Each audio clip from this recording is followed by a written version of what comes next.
defense. Out in front, the finger roll. Now they're looking for the game's first double-digit lead. Turnaround, triple, would it go? How about the... Great defense from Wardenberg, though. How about the save and the score? And we can expect to see a motivated Justin against New Zealand in the single. That one.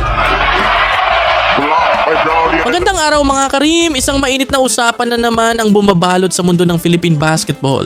Kailangan na nga ba talaga nating palitan ng head coach ng ating national team? Kung ikaw ay isang solid na basketball fan, make sure na mag-subscribe ka na sa channel na ito at i-like ang video. Let's talk basketball! Here on we saw Kaiso of course. As Kaiso working against Wardenberg.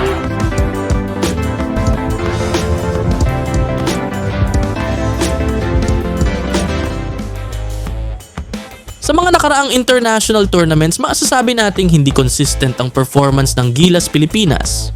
Oo, may mga panalo, pero may mga talo rin na parang hindi natin inaasahan. Parang kulang sa diskarte, parang walang identity ang team. Kamakailan lang, nakita natin kung paano nilampaso ang Gilas ng ibang Asian teams. May mga nagsasabing kulang sa preparation, kulang sa chemistry o baka kulang sa leadership. Currently, ang head coach ng Gilas ay si Coach Tim Cone. Kilala siya bilang isa sa mga pinakamatagumpay sa PBA, multiple championships, strategic, calm, at very respected. Pero iba ang club team sa national team. Sa Gilas limitado ang oras sa training. Iba ang chemistry, iba ang pressure. May mga nagsasabing si Coach Tim na ang best option natin. Pero meron ding nagsasabing baka hindi na siya ang right fit para sa international stage. And the pendulum perhaps is swinging. Taylor Britt. Oh my goodness! Taylor Britt taking all the attention of the defense and play behind the vertebrae from the point guard. Leaving the... Narito ang ilang mga isyong binabato sa coaching ng Gilas lately. Una, kawalan ng stable rotation. Pangalawa, minsan late mag-timeout. Pangatlo, hindi aggressive ang plays. Pang-apat, laging reactive, hindi proactive. At huli, limited utilization ng mga young players. Just passing over the blue bodies didn't work out for them. Kimbao kicks it out to Perez, steps back, and it was well short.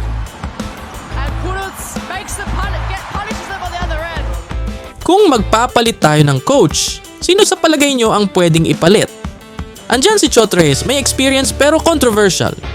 Si Coach Tab Baldwin is strong system pero may issue sa SBP dati. O ang Youngblood, Coach Charles Tu, Coach Topex Robinson. Pwede rin ba tayong kumuha ng foreign coach?